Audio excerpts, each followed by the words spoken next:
All right, it's morning huddle time. Good morning. No, I'm not saying it works. I wish you I'm just saying it Godspeed. happens. Godspeed with all of that. I think that's really, really nice. I'm not sure what kind of success you're going to have with that today because the world, my friend, has changed. Right. Latin American construction workers, they have different needs. They have completely different needs. These awards have a huge criteria that you have to fill out, and they usually have a community service or community relations portion. Makes them, the most productive with a high performance value. And sometimes it's 11 o'clock at night. Yeah. Funny, isn't it? Yeah, not for me. Not for me. At 11 o'clock, I am guaranteed to be snoring. So.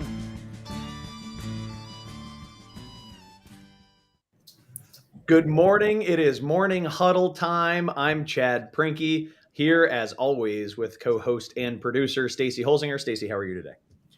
I'm doing great. I'm very excited for this episode. I got my new red toe boots that I posted yesterday about, and looking forward to learning more about Space to Build and, Morgan's company with her women work gear. So it'll be a fun episode. It sure will. I'm excited as well to get into this. I'm gonna work really hard today to be a listener. We have three guests. We've got Catherine Hart, we've got Emily Soloby, and we've got Morgan Dawson. The three ladies joining us today are women in construction. We're getting a jump on Women in Construction Week, which is next week. We're first to market. We're first to market on that guy.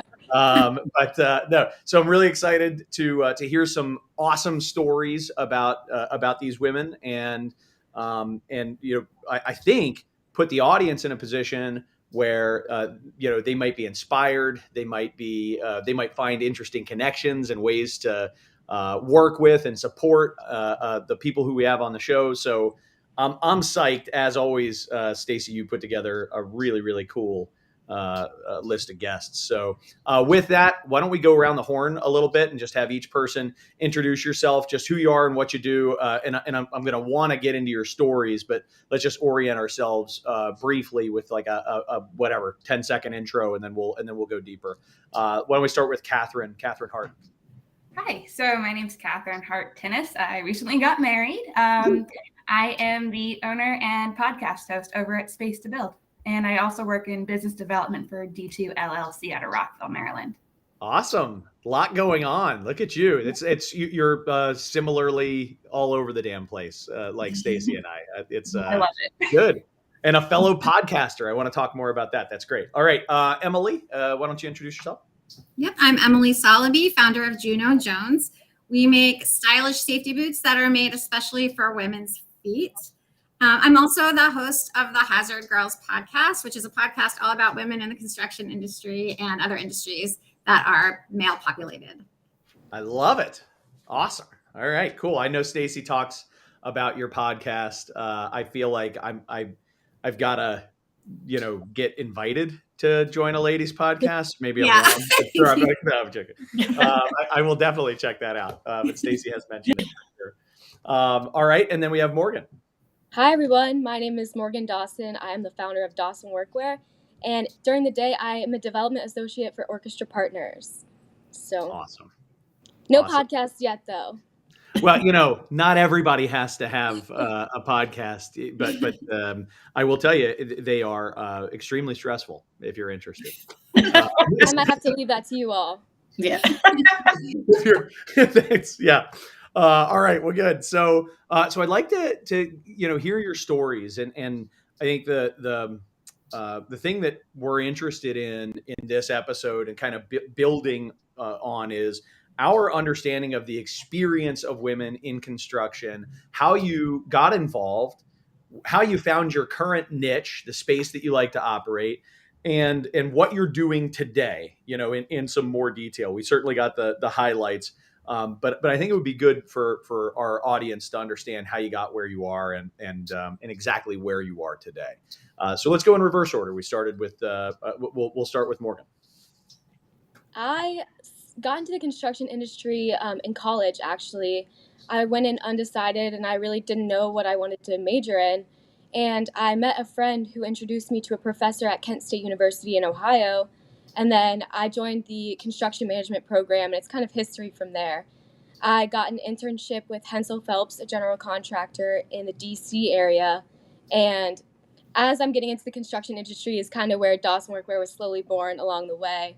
I didn't know what to wear to the job site, so I went just wearing jeans and, whatever boots I could find. And then I got a full-time job offer at the end of my internship, which was amazing. So I went back to Ohio, finished school, came back to DC, and the whole thing kind of started again. What do I wear? I tried a couple different options, including little boys' pants. It was embarrassing. And when those still didn't fit, I was like, okay, I'm going to take things into my own hands. And Dawson Workwear was born.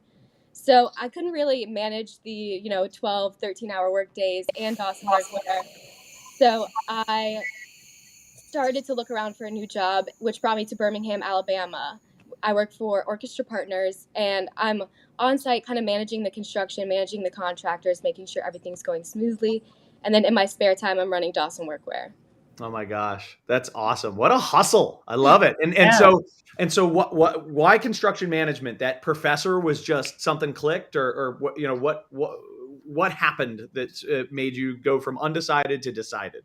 I had a little bit of background in construction. My dad's a mason, so I kind of grew up on the job site with him. And then talking to my professor, I knew I didn't want to do something that I'm sitting at a desk every day, same thing over and over. So when he was talking about the problem solving and what goes on a construction site, I was sold right then and there, and I joined like the next week. Nice. That is awesome. So having the story there is having personal experience of being in the field, and specifically having this realization that like I can't find pants, which is something I can't even wrap my head around. But I can only imagine. Yeah, as I think about it, right? There's not a lot of workwear that's particularly that I think is intended for women. So you find that and you become passionate about it.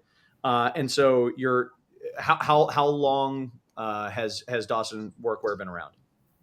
So the idea was born, I believe, in May 2021, and then in December, I kind of had started production and all of that, and I just launched this July. So I've only been, functional for 8 months now or so, and it's been amazing.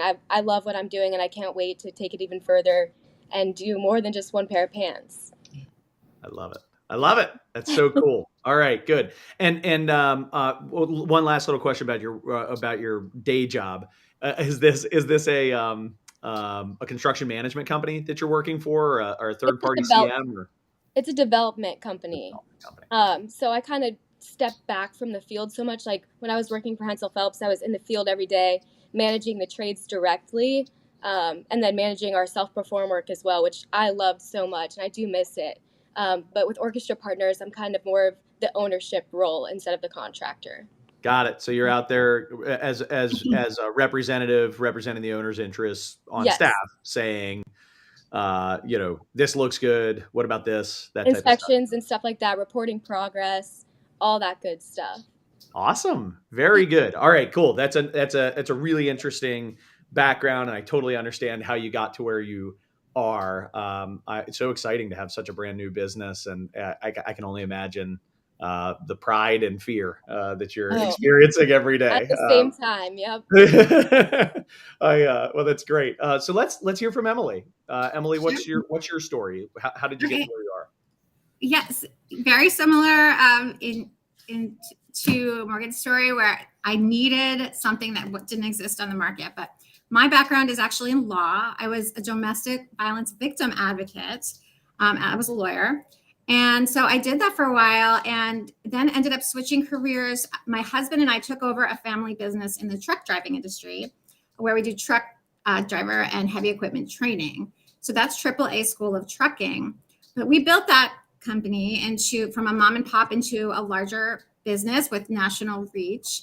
And so I'd be running from, the office to the job site and, meeting with clients, traveling, doing all of these different things, being around heavy equipment. And the only boots that I could find that would actually protect my feet were these ugly, clunky, you know what, boots that you've seen. And the problem was twofold. They weren't fitting me right. They were too loose and I just didn't feel safe. But also they just didn't look good with what I was wearing. And yes, I like fashion and I like to present myself in a certain professional way. And so it just wasn't cutting it. I began to speak to women in trucking in the Women in Trucking organization and then other industries. And people were like, yes, this is a problem. We can never find enough different options. So the excitement was there. I have a background in shoemaking and just in shoe loving in general. I've studied shoemaking over the years as a hobby. So everything came together and we decided to launch Juno Jones. That is amazing. And how long has Juno Jones been around? Okay, so we launched February 11th, 2020 on Kickstarter. And so if anybody doesn't know what Kickstarter is, it's a platform where you can go in and you can sort of pre-order things that may never get made, but you just hope they get made one day.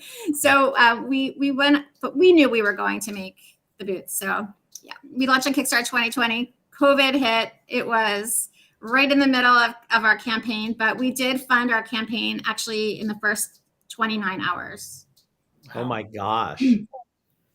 That's So, a big and thing what right it says is the demand, right? Like what an incredible unmet demand that the moment you brought something to market, it was a matter of hours by the time you were ready to roll.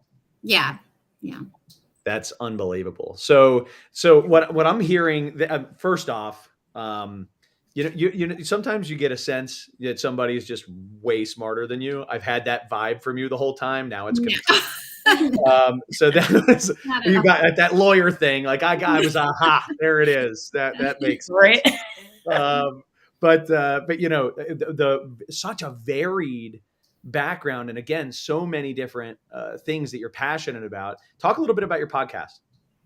Oh, sure. The Hazard Girls podcast came about actually during COVID because we had this amazing community that was backing us and wanting to support Juno Jones and get their boots. But because of COVID, we had, of course, major delays, supply chain shut down, factories shut down.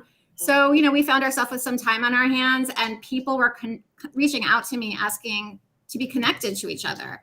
And I knew that there had to be, a better way to connect everybody together. And so we formed the Facebook group, Hazard Girls. And from there, the podcast grew. Awesome. And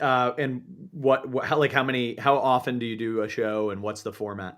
Yeah, we do a show once a week. I work with Jacket Media Co. And they also do the Women in Manufacturing podcast. And we interview with different women each week. And the industries vary from, winemaking to finance. It's anything male. It's all about, being a woman in a male populated field. So that's what we talk about. That I can only imagine the insights that you've gotten from your guests through that experience and the common threads that like it really doesn't matter if it's trucking or construction or winemaking, right? That there are some really similar experiences. I want to hear more about those in a minute. Okay, so let's hear from Catherine. Catherine, what's your story? How did you end up where you are? So I did not have any background in construction, and neither did my parents. My mom's an acupuncturist. My dad's a professor. But I, really got into HGTV with my mom. So we binged the crap out of it. And looking back, it probably wasn't healthy. But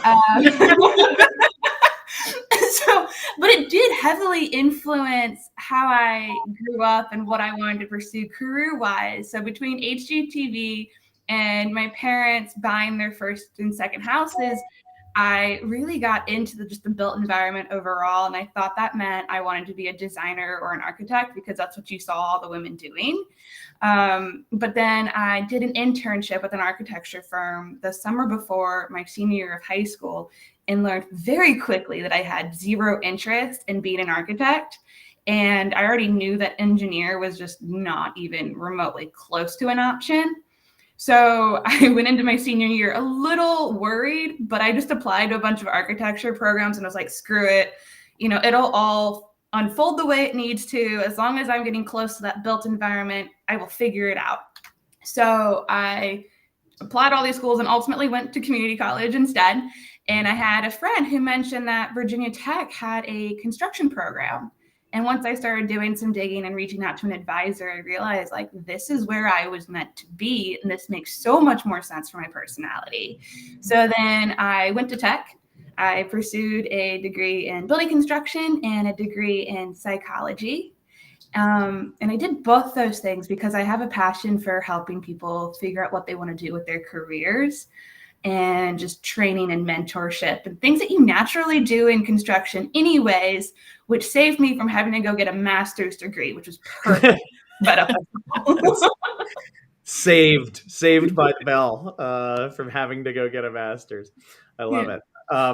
So that journey, really, as you're experiencing all these different options in college, you're just trying to get toward the built environment. Really, why? What was it about the built environment that you were trying to move toward? I loved like taking something from drawings and watching it physically come together. And it might be weird, but I loved like the smell of wood studs. I loved just seeing like the skeleton of a house and then watching it change over time and get to those really nice, pretty finishes. I don't know. It just seemed fun, right? And it was constant activity. It was different day to day. And I just knew that I didn't want to be in an office setting, which is ironic now. But I just wanted to get out there and explore something that involved building the community. And I think construction is the perfect way to do that. So talk about what you're doing today. Talk about D2 site work, and talk about Space to Build. All right. So I guess I need to give you a little bit more backstory. So once I left college, I went to go work for a general contractor. And so I ended up working my way up to a superintendent under a GC. And then I moved over into subcontracting for a year and was a project manager. So I have always been very big on wanting to get a good perspective on the industry overall, because we all have these different pain points. We don't understand one another. So I had the opportunity to transition out of operations and move into business development, and at the same time balance a new company. So I was able to work with D2 am able to work with D2 as a business development manager. They do site work out of Rockville, Maryland. So I got to utilize a lot of my on-site knowledge and my network that I had to just continue to help build their network and continue to be a part of that construction industry while I was building up the Space to Build brand and building up the podcast, which is very stressful, like you mentioned. Yeah. Podcasts are a lot of fun, except for, they're a constant panic attack. It's a lot of fun. You learn a lot. You do learn a lot. Yeah. I love it. I really do. And talk a little bit about Space to Build in general. Like what's the how long have you been doing it, and what's the mission? So much like what Emily and Morgan have done, they've found a spot where they weren't finding what they needed and they created it. So I was in a similar situation where I felt burnt out. I felt alone, and it was really weird. And I was just like, I think I need like an online community of women in the industry. So this all like sat in the back of my head for years, and I didn't feel confident enough to pursue it. And then about the end of 2019, I was like, screw it, I'm going to do it. I'm going to make this happen. I launched a website. COVID hit. And all of a sudden, people just felt so frantic and disconnected from one another. And I realized that it just made so much more sense for people in this industry to have a podcast to listen to. So what I started doing is inviting different women from the industry into the podcast to talk about their career paths, so we can talk about the opportunities that are available in the industry. We talked about their challenges. We talked about the trades that they were tackling. And at the end of the day, it's to create these takeaway items that blend together a sense of representation, relevant information, and just a way to introduce different people to the industry and talk about the jobs that no one else talks about to that extent.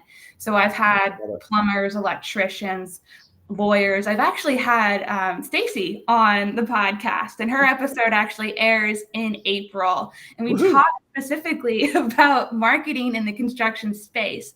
So the idea is to share with emerging construction professionals that there are all these opportunities to be incredibly successful in the industry, and you don't have to follow what school tells you is the common path. There's so many cool opportunities.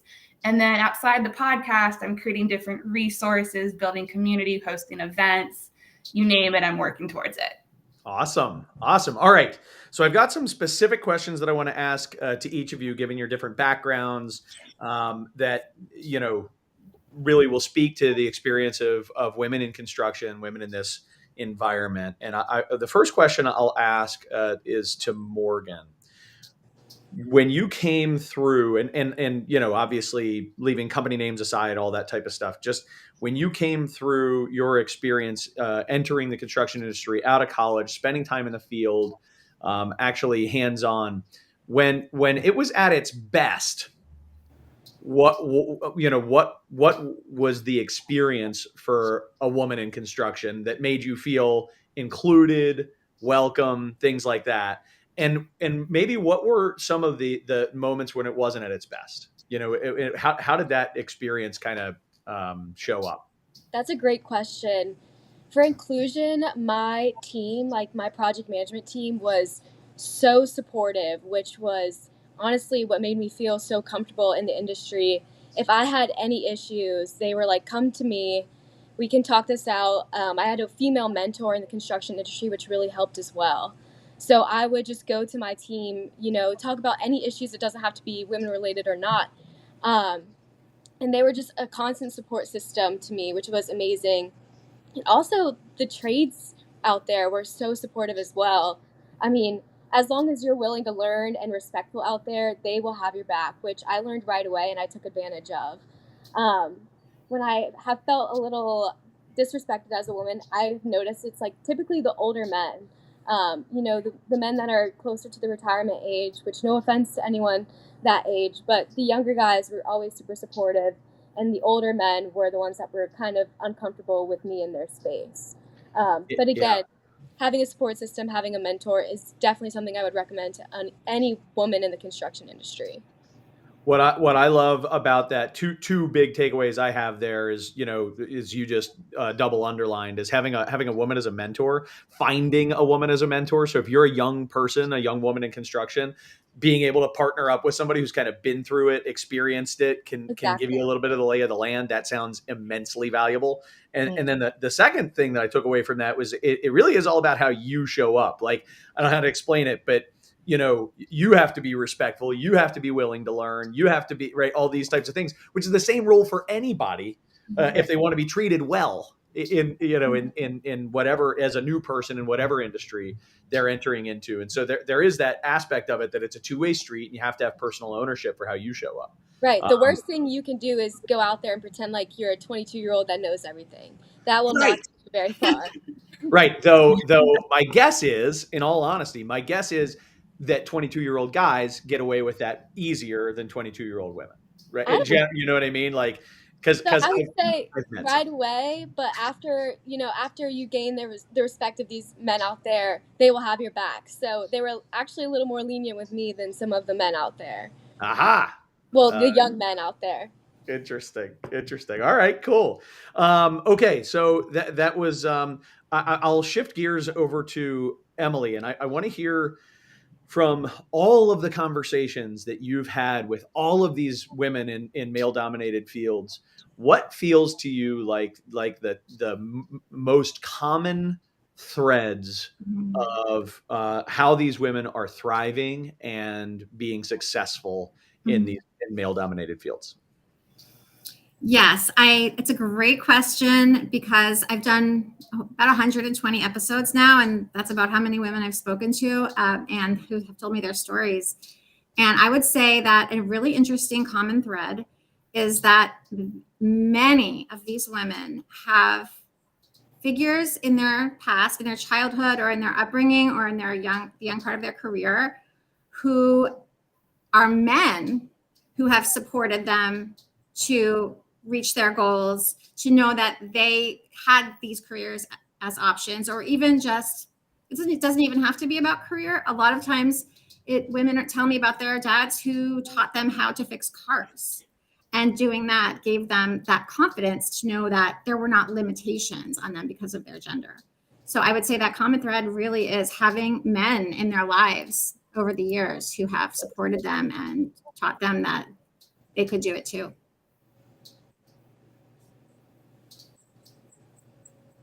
Chad, you're muted. Because I don't want everybody to hear me while I'm going like, oh, that's cool. Yeah, that's it. So thank you. That was a really interesting thought. And as I think, we have this sense in general as humans, regardless of who you are, that the interactions that you have with people, particularly young people, leave a mark. They make an imprint, and so my big takeaway from that is like, be really conscientious about leaving good imprints and make sure that I'm not in any way passing along self-limiting beliefs or negativity to people. And it is, the only rules are the ones that we've made up in our own cultures and our own heads. And if we pass along stupid rules, they'll continue to be there. Right. So anyway, lots of thoughts going on in my mind on that. So Catherine, question for you on this. When it comes to doing business development in the construction industry, do you feel that there's any specific advantage or disadvantage to being a female in that role?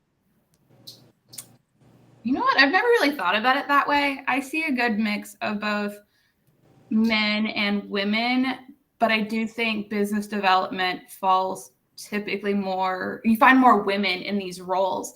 And I think that comes down to relationship building skills and communication skills, which women statistically have a better hold of and bring into the industry, which I think actually, if you think about those two skills alone and see how it trickles across all the different fields within construction, you really see where that growth starts to happen. So I think those two would be the biggest benefits to being a woman in the business development space. Such a good lead in to a question that I want to have each of you answer in your own way, one by one, obviously. So, but that I tend to agree with you that there are some distinct advantages that statistically, right, not as a law, but statistically you find across the women versus men in terms of skill sets. Why should we want? What would you say to somebody who's asking the question, why should we want more women in construction? What's the benefit? Why is this something that we should be striving for? And I'll toss that over to Emily first. Yeah, so I think there are a lot of answers to this question. I'm just going to take one answer because there's other people answering. But for me, I mean, I'm going to let the others talk about the bottom line and diversity. But in general, it is a great career. Okay, so there are so many opportunities in construction. It's a lucrative career. It's an empowering career. Why shouldn't women have access to it just like everyone else? I love it. Yeah. Okay. So we should want more women involved because, quite frankly, it's a fantastic career path, and we want to we should want to encourage people into that line of work. Absolutely. Yeah. Awesome. All right. Cool. Let's hear Catherine. So she said on the workforce development, I guess transition more on that bottom line, like women bring to the table different perspectives that I don't think have really been discussed. And we're really fantastic at disrupting the status quo. We're talking about our well-being on site, in the office, work-life balance, parenthood, maternity leave. And we're starting all these conversations, which a lot of guys actually appreciate. And they're like, oh, wait, I do want more time off, or I see the benefits of that. And so women are starting this movement of belonging in the industry and creating community and having those open discussions. And honestly, like a sense of belonging in a company actually increases job performance by 56%.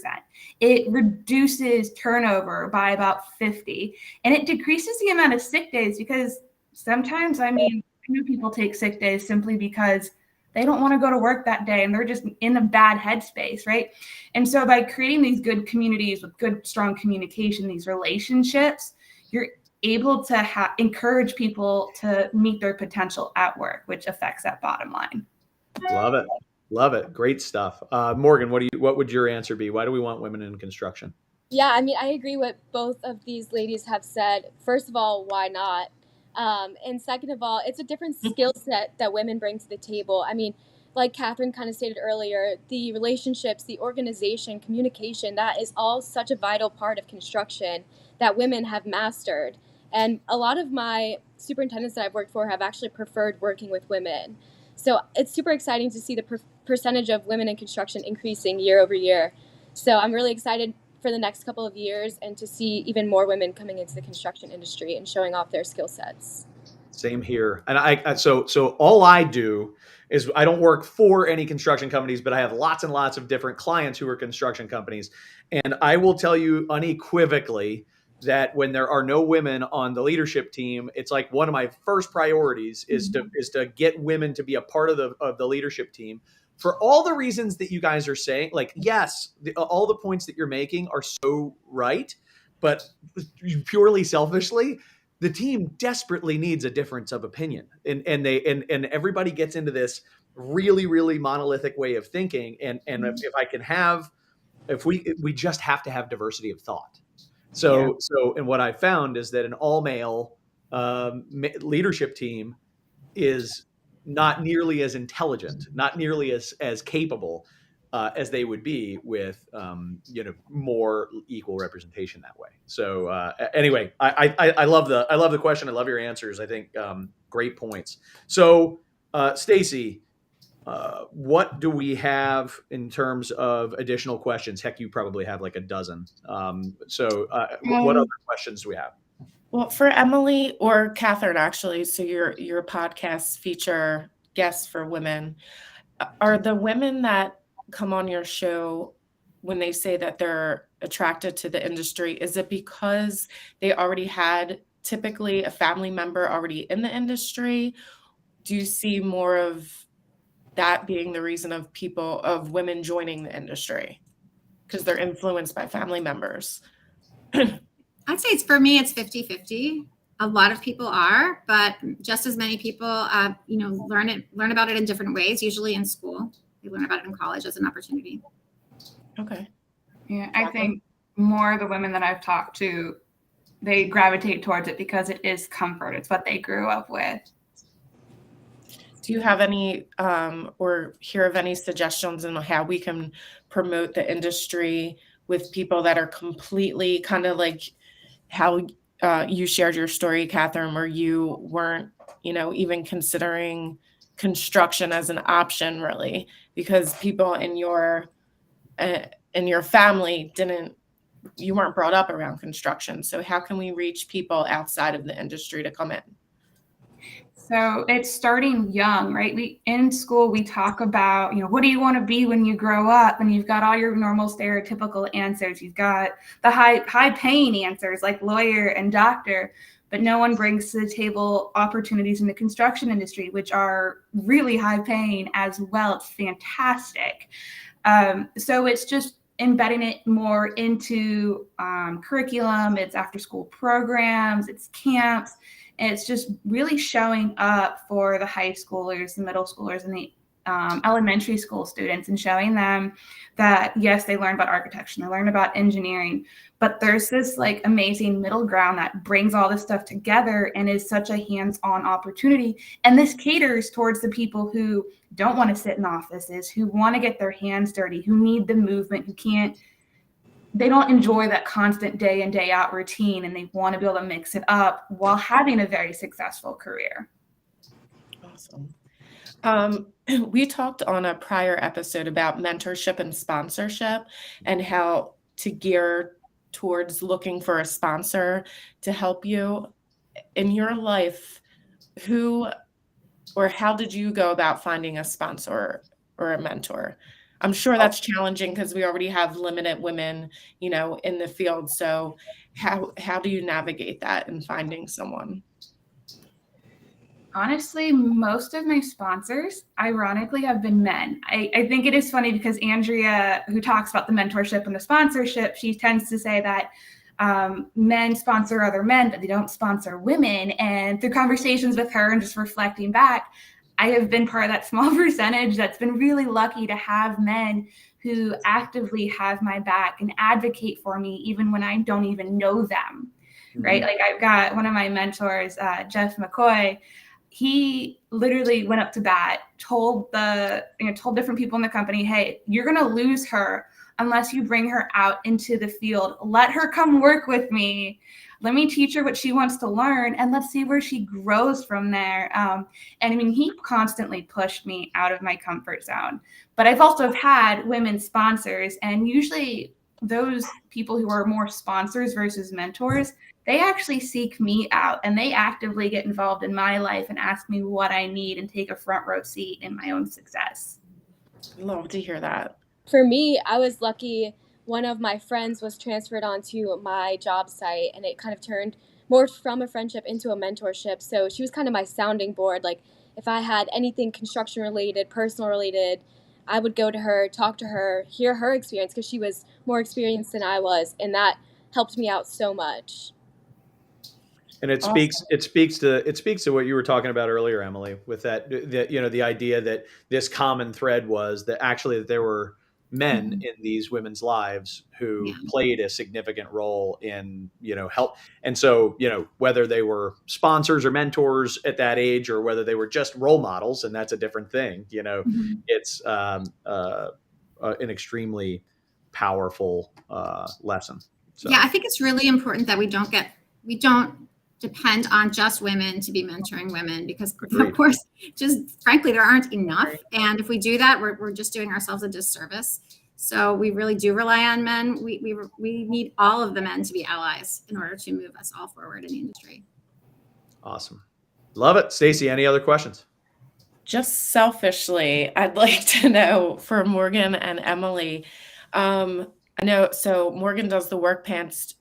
Is there any other gear that you see coming down the line in the future? I see all the gear coming down the line in the future. We did start off with pants just because that was the first thing that I noticed when I was in the industry.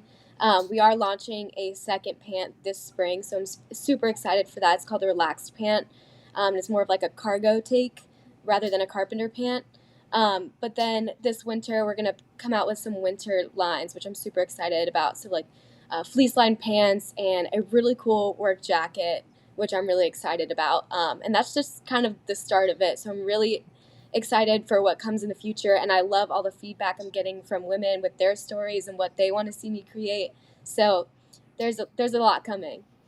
Yeah. And I'm sure the same with you, Emily, right? Yes.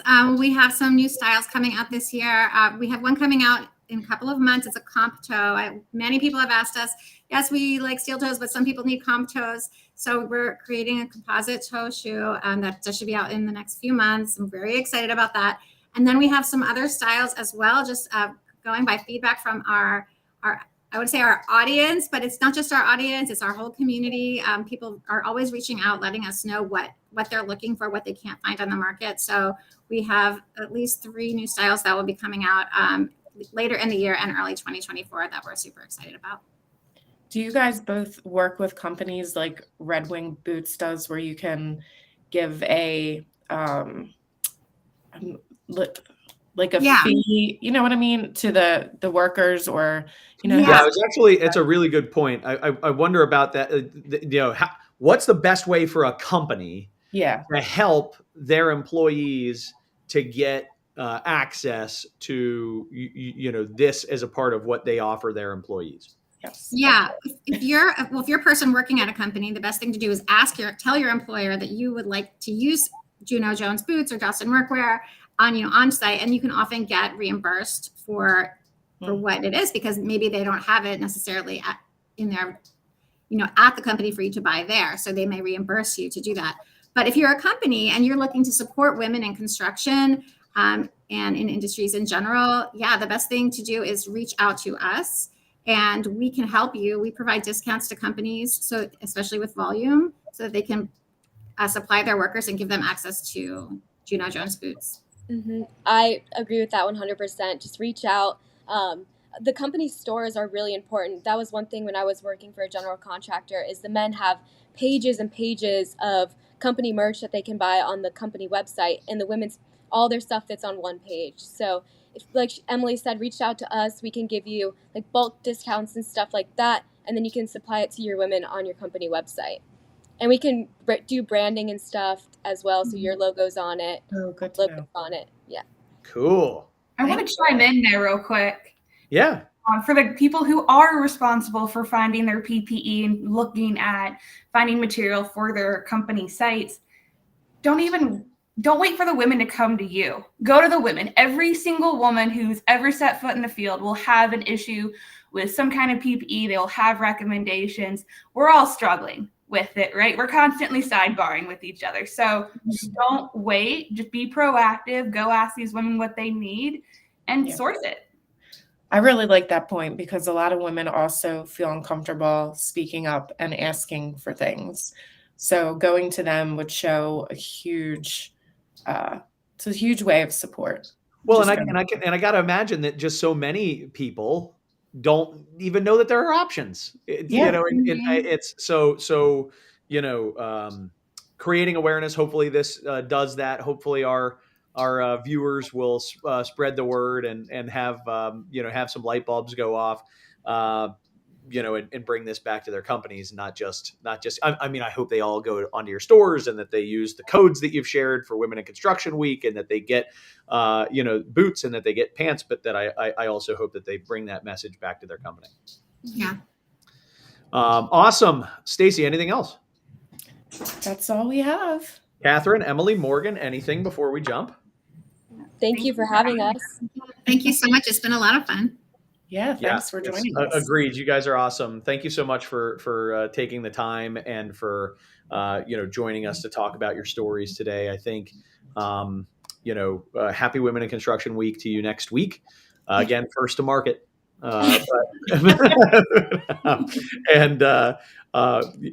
We'd welcome you back anytime, and we'll certainly spread the word about your podcasts and about your companies and about the great work that you're doing. So thank you.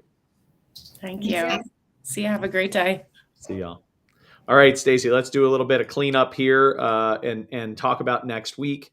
So first things first, as I always reiterate, and I think it's so important to build that list of people who aren't reliant on getting an invite from LinkedIn. Please send Stacy an email right here, stacyh@steeltocom.com, to get access to our mailing list, which will keep you in the know and make it really easy for you to register for our live episodes, as well as click on links to get access to the recorded episodes.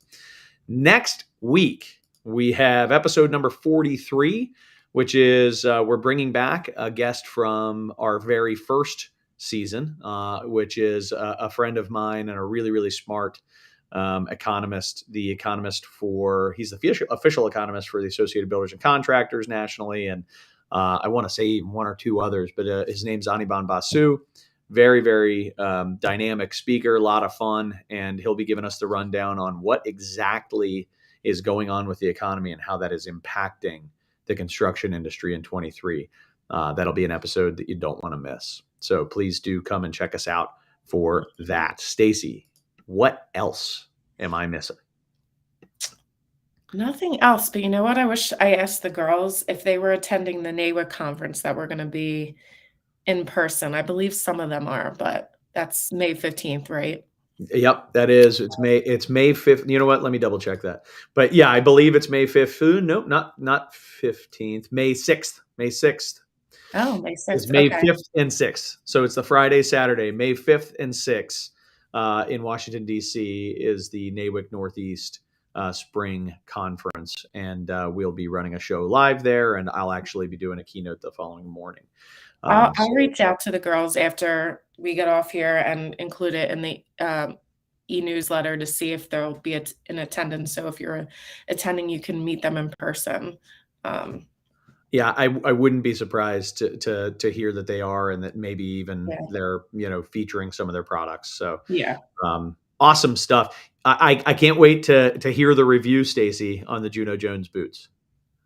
They're awesome. They are already. Material's nice. It's super comfy. I haven't done too much walking in them yet. I have to get out to some more job sites. But so far so good. They're beautiful boots. And we were talking earlier, my dad's been in the shoe business his entire life, his career.